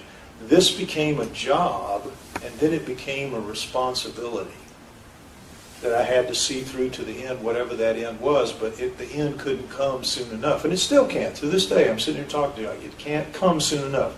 I want this all over with so I can go back to that other life and be that person, because that's who I really am. I'm not the Starchild guy, although that's all anybody knows me as, hardly. So, this was it, and so I said, okay, I don't care, just do it. Just give me the answer. It's an answer I can believe in. And so they tried once, twice, 3, 6 times and got nothing but primer dimer. No recovery of the Starchild's nuclear DNA with a human mother. Now what does that tell you? What that tells you? And that it is time that world governments officially acknowledge. Because if Dad was human, we would have gotten a recovery as easy and as clear as that. This person had a human mother and a human father. This person had a human mother, but not a human father. Okay? That's in 203. We know that Dad is not entirely human, because if he was, we would have had a recovery. But the problem was this. We didn't know and couldn't say how far away from human Dad was. So all science said was, it's just a whisker away. It's just a razor blade away. It's not couldn't be anything significant. It's just a variation. All you can say, all you can legitimately say about these 6 tests is that the Starchild's nuclear DNA could not be recovered. That's all you can say. It could not be recovered. There must have been some kind of exotic, bizarre degradation that allowed for an easy recovery of the mitochondrial DNA and an easy recovery of the mitochondrial and nuclear DNA of the skull found with it. But there must have been some kind of exotic, bizarre degradation for this to happen. And so we were just stuck, hamstrung again. So I said, well, to Jason and Rip, well, what can we do? What can we say? What can we do here? And they said, well, we know that there are attempts to create a system for recovering DNA that's going to bypass primers. Now, what are primers? Primers are what all of this that you've seen here were used to recover the DNA. What are primers? They're strings, man-made strings of base pairs, a few thousand base pairs long. Imagine them like biological keys searching out biological locks. Human-only primers designed to recover human DNA. And there were only a couple of dozen of them. That's all you needed. All you needed. So those biological locks, chemical locks, keys would go in looking for the locks, find them, lock up, go out, and go through the gel sheet, and there you have it. You'd have your answer. So with the Starchild, it was clear that the primer system wasn't going to work. It didn't work here 6 times, so what were they able to say in their report? It is impossible to recover this nuclear DNA with the technology of the day, which is 203, which means that the report of the Bowl lab in 1999 is absolutely and conclusively proved wrong. And so this is what I tried to tell Novella, and this is what he says, don't even bother me with the facts. Don't even bother me with the facts. That's not what I want to believe, and that's not what I want my friends to believe. Okay, so Jason and Rippon said if you'll wait 3 to 5 years, there will be a breakthrough because they're working on a machine that will recover DNA base pair by base pair. Just base pairs, one by one. And sure enough, they were right. 3 years later, 454 July 2006, 454 Life Science Technologies sequences genomes this way. Glory, hallelujah, we now have what we need. We can now for sure sequence the Starchild's genome, its entire genome, no matter how bizarre it is, base pair by base pair, we can recover it. We can find out what it is. The problem is, this technology is incredibly expensive. They started applying it immediately to the Neanderthal. They've been working on that for 4 years now, to the tune of $15 million or something like that. Or more, could be pushing toward 20. It was 15 last I heard. But other people use it to sequence the genomes of other things now. They are sequencing genomes like crazy. They build these machines as fast as they can make them, sell them for $500,000 each, and can't make them fast enough for labs that want them, because they can sequence anything, any creature out there can be sequenced. Bacteria, viruses, anything. Anything. And they do. And they have. Over the past 5 years, what has it been? 6 years? 4 years, sorry, 4 years. They have sequenced, science has sequenced thousands of species around the world. These labs, this equipment is done all over the world. And there's new equipment now, a variation of this called Illumina. It's just an exploding field, the recovering of genomes, because it tells you everything. I mean, absolutely everything. It's great technology. Great technology. But we couldn't afford it. We just couldn't afford it. And when I would try to talk people into paying for it, they would say, but can you guarantee that there will be a recovery? If I give you this couple $100,000 to get it done, as the price went steadily down, if I give you a couple $100,000, can you do it? And I would say, yeah, I'm sure we can. I'm sure, but there wasn't any proof, because the test, all they had to do was go on the Wikipedia or whatever and read, and it was enough to put doubt, and I couldn't convince anybody.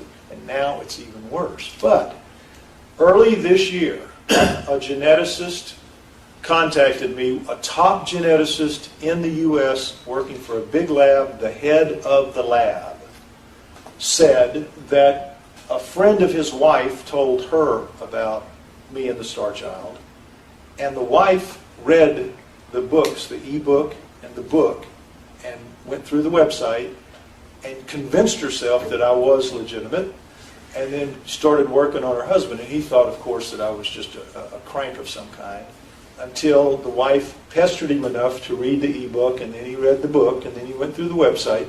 Then he contacted me and he said, I've read everything I can get my hands on about you, and I've watched the videos and everything. I believe you're onto something. I believe you're legitimate.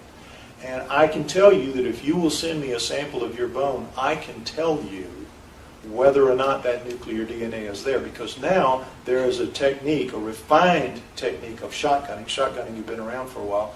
But he says, I can recover pieces of your nuclear DNA, if it's there, down to 200, 300, 400, 500 base pairs long. Doesn't need to be thousands anymore. It can be just a few hundred, and if they're there, I can get them. He said, are you willing to do that? I said, absolutely. Every time anyone has ever made me an offer to push those chips out to the middle of the table, I do it, because I want it over. I want this monkey off my back. And so I got that sample to him just as quick as I could. And he said, I'll let you know when I have something. A few weeks later, he contacts me and he says, well, okay, here's where it is. Sure enough, we can sequence it. And here it is. This is just one of several of these, but you see these 8 connections here. That's the start. You saw that sheet earlier. This is the experimenter. And this is the primer dimer hanging off here. But there it is, there it is. It's real. The Starchild's nuclear DNA is there, and it is recoverable. But he said, when I sent it to the NIH, now that you need to know what the NIH is. In the States, the National Institute of Health is our big organization that hands out billions of dollars to scientists who ask for grants to get the money to do what they want to do. It's what I can't do. There's no way I can put in for a grant and get any money to do anything. Get that. Get out of our sight. We don't want to even think about you, much less give you money. But they can, and they do, to sequence anything they want. But because it's government money, they are obligated to send the results to the National Institutes of Health, which gives them the money.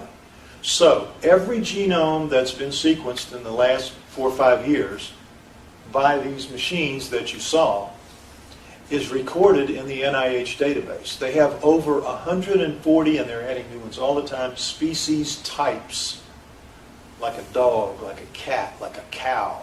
And then they have thousands of species within those species types, you know, different kinds of dogs, different kinds of cows, different kind of bacteria, different kind of viruses.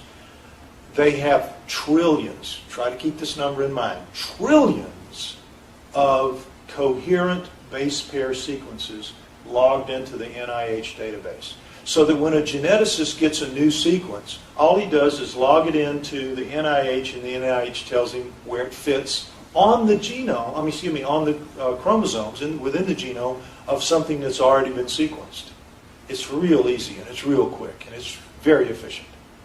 So he sent the samples, a few dozen of the Starchild shotgun recoveries, to the NIH, and sure enough, came back. Some of them were indeed human. Some of the Starchilds, this is a 265 base pair string. Homo sapiens, if you can't read, it's chromosome 1, genomic contiguous, just saying where it is. This one happens to be on chromosome 1 of humans. But this is representative of dozens. I could put dozens up here, but it would just get boring. Okay? But some of them, to their great surprise, a DNA segment 342 base pairs long, that's pretty good size, proves some nuclear DNA is not human. No significant similarity found. See it? For reasons why I click here, and I'll explain. No significant similarity found. This means some of the Starchild's nuclear DNA cannot be found in the NIH database that contains trillions of base pair segments from thousands of species on Earth. Draw your own conclusions. Is that alien or is that not alien? What would you call that? I think it's alien. For reasons why I click here, this refers to a list of possible errors in the submission process. Our geneticists obtained the same results with multiple samples, so he has no doubt that he did them correctly. You do it enough and you get the same answer. You know you're doing it right. So, glory hallelujah. Now, that's kind of hard to read, and this is a different thing. I just asked you, is there a different form we can get so it's easier to see, and we got this back. This one is 232 letters, but it's still the same thing. No significant similarity found. This is it, folks. This is history as big as history can be made. This is landing men on the moon. This is proving aliens exist. This is proving an alien was real 900 years ago and lived and died and was buried on this earth. So you are the fourth audience that I've been out to tell this to. Fourth. So it isn't that widely known. It's on the website and all that, but it's spreading out. But you're early into the game here as far as this goes. And I hope you appreciate that. It's really cool that you're here and you're getting to find out about this. Now, this is something else that he did. He's done this more recently. I said, well, can you do anything else besides that? So he did a spectrophotometer reading for human DNA and Starchild DNA. Now, it's just light passing through. You don't need to know what it is. This is the result. This is absolutely purified human DNA. This is what it's supposed to look like, or something close to that, right? And you can see the Starchild's does look close to that. But it's like, well, I want to be human so bad, but I just can't quite make it, you know. But I'm human enough. You can kind of see it just kind of, I'm not there. You know? But it's there. It is there. It is there. You know it's there. But when he did it, ran it through electrophoresis analysis, the gel sheet, a different kind of gel sheet analysis, specifically for human. This is what perfect human looks like. Front edge, rear edge, and all this in between. So the Starchild should look something like this, and this is what it looked like. Nothing. He was very surprised. I mean, very surprised. I don't know what that means. It just means that more of it is different than we thought. Now, let's understand what he's done here. He's recovered in the range of about 30,000 when you add together all the hundreds and the couple thousands that he's had. About 30,000 of the base pairs have been recovered. Of the 3 billion that we need. Now, imagine, if you would, that this is like the 3 billion is like a loaf of bread. A loaf of bread. He's cut off a very thin slice off the end. From what we need, what he has is a very thin slice. And he said, you give me 15 years, I can do the whole loaf of bread doing it by shotgun. But it's stupid because those machines are out there. We just have to pay for them. But he said, I can shotgun it for 15 years and I can get it. But we obviously want to do it with a machine. But he says that thin slice is enough to know what the loaf of bread is. You can smell it, you can feel it, you can taste it, you can see it. And you know what you have. And it's not a human loaf of bread. It's not a chimp loaf of bread. It's not a gorilla loaf of bread. It's not a Neanderthal loaf of bread. It is different. And we can prove it. That's what this is all about.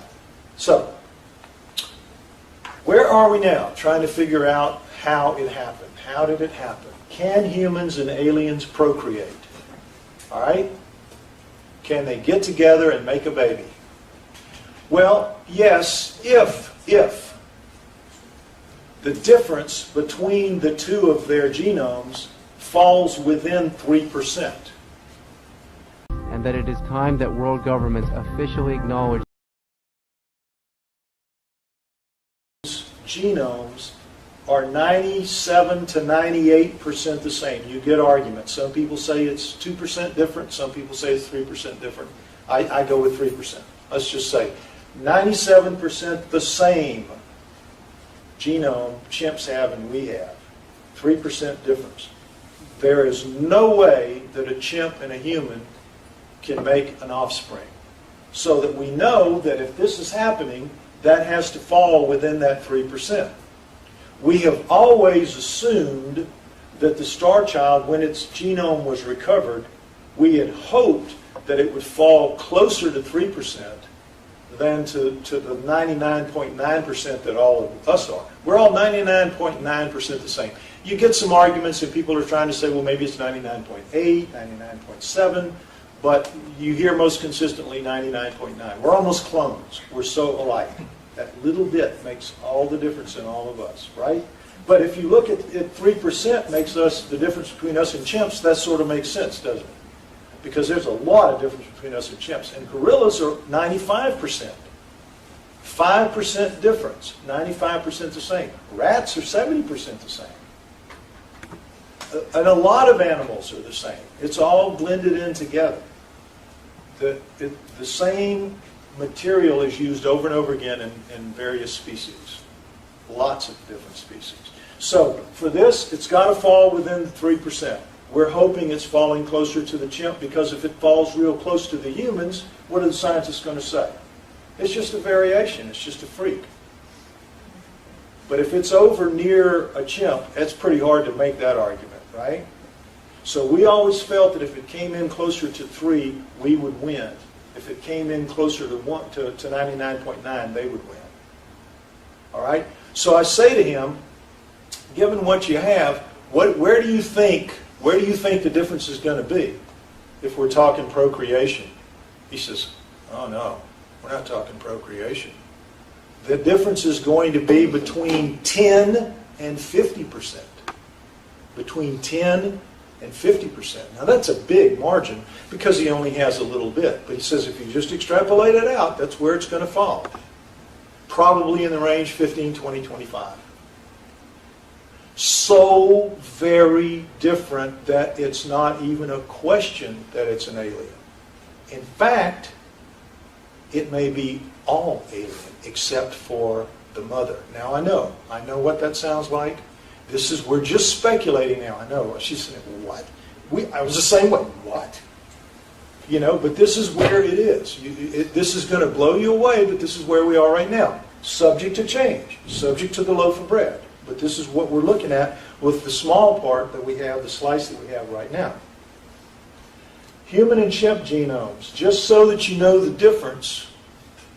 This is a little sidetrack, but it's very interesting. Human and chimp share everything the same pretty much, but there are some significant differences. The main one being that all higher primates, chimps, gorillas, right on down, have 48 chromosomes. 48 chromosomes, 24 from each parent. We are the only higher primate with 46. Where did those 2 chromosomes go? And if that's a lot of DNA.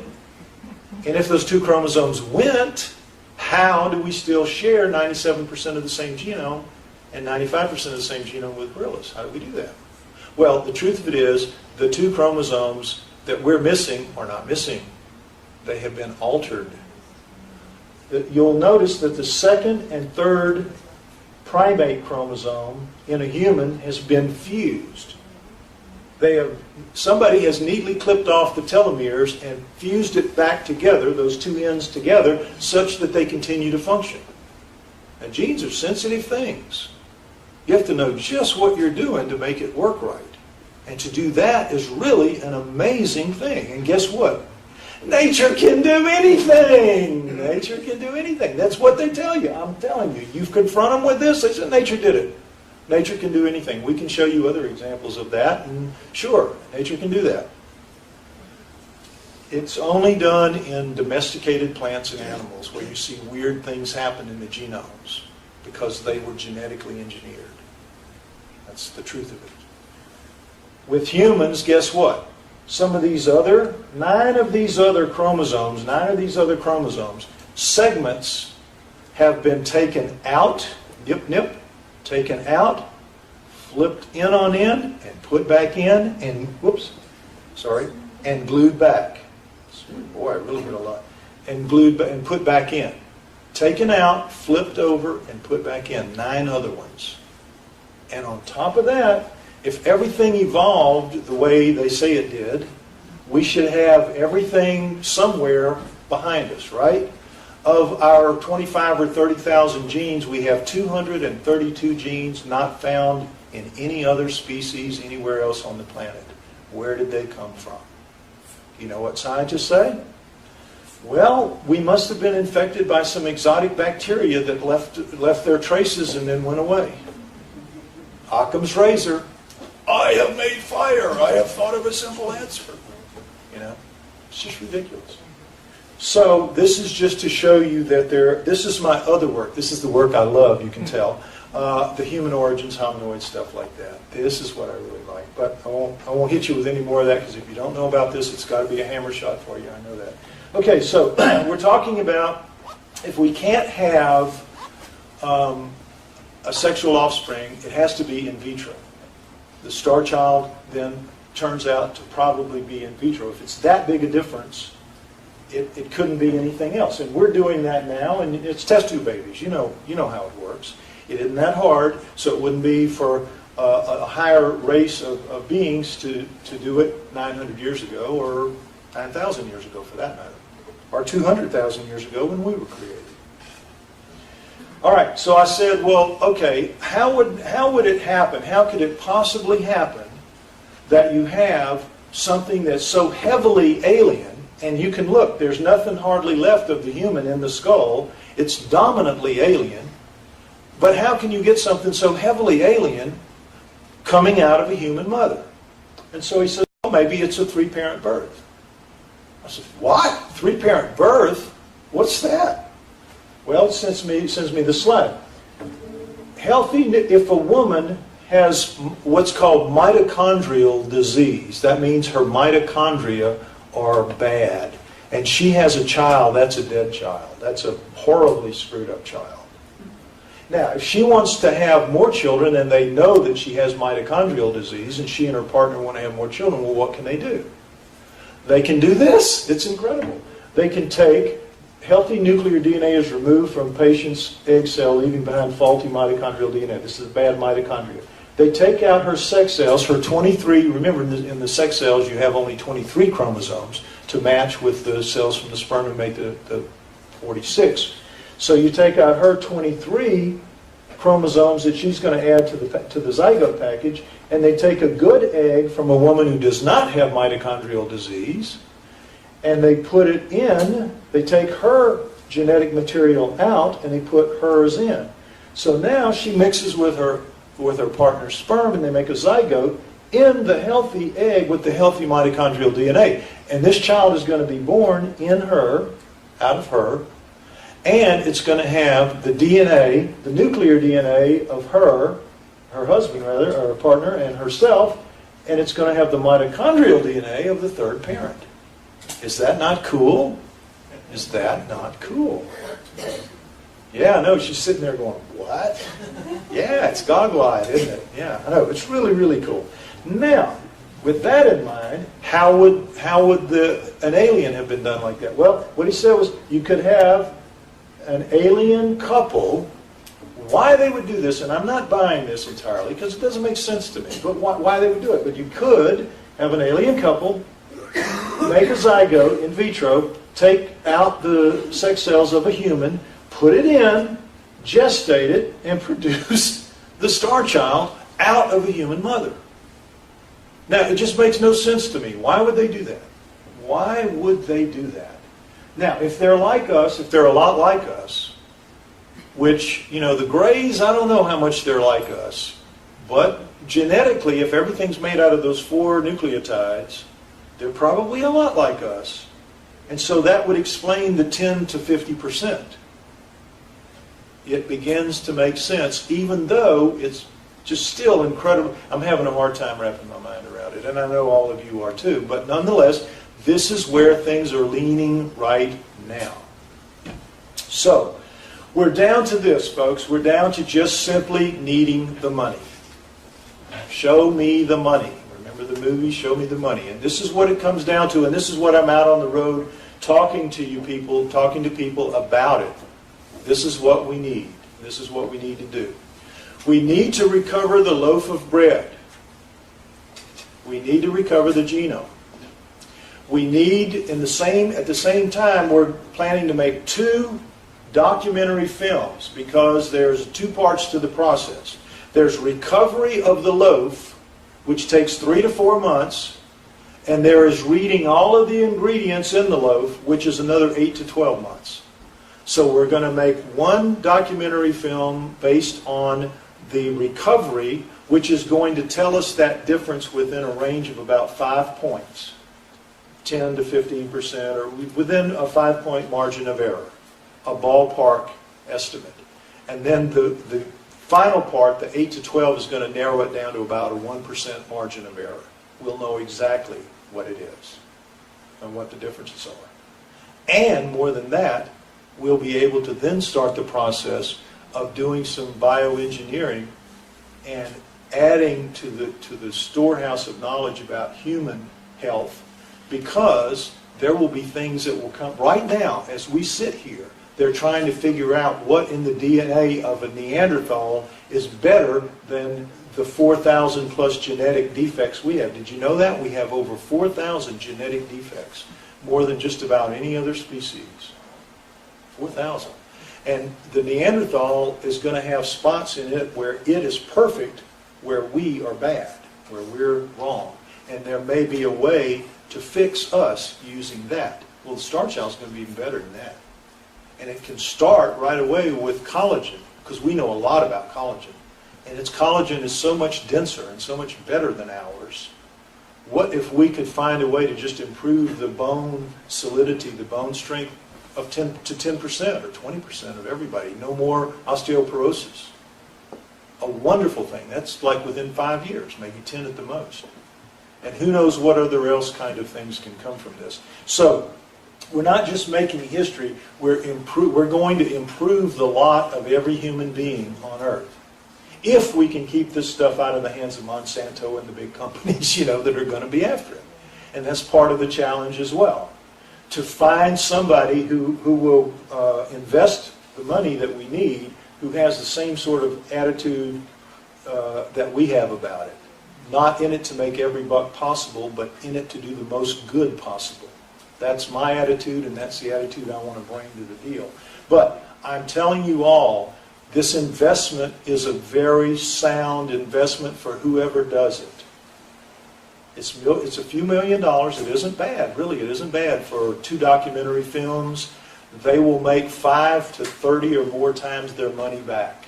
And I've got, for anybody that knows anybody that they think might be interested in this, I can get you the documents that show what the deal is and what the percentages are and what the rate of investment is. This is Switzerland, and this is where money talks, BS walks, and small change rides the bus. So I know you guys must know some people who can do this. So if you do, please get in contact with me. I can get you information. I can give you information. I can give them information. Now, I'm going to close with a quick story after I show you. If you want to know more about it, this is the fully updated ebook, which is available on the Starchild Project. If you just want the overview kind of that I've given you and then some, and you want to show friends something that they'll read, you can read this in less than an hour, easy, anybody. It's just pictures and text box, pictures and 125 photos and illustrations and text boxes, up to date though. This is the book, and this is only up to 207, but this is the backstory. This tells all the personalities, the people involved, the various scientists involved, the details of how the ups and the downs, the ups and the downs, the ups and the downs that this 12-year cycle has been. Now,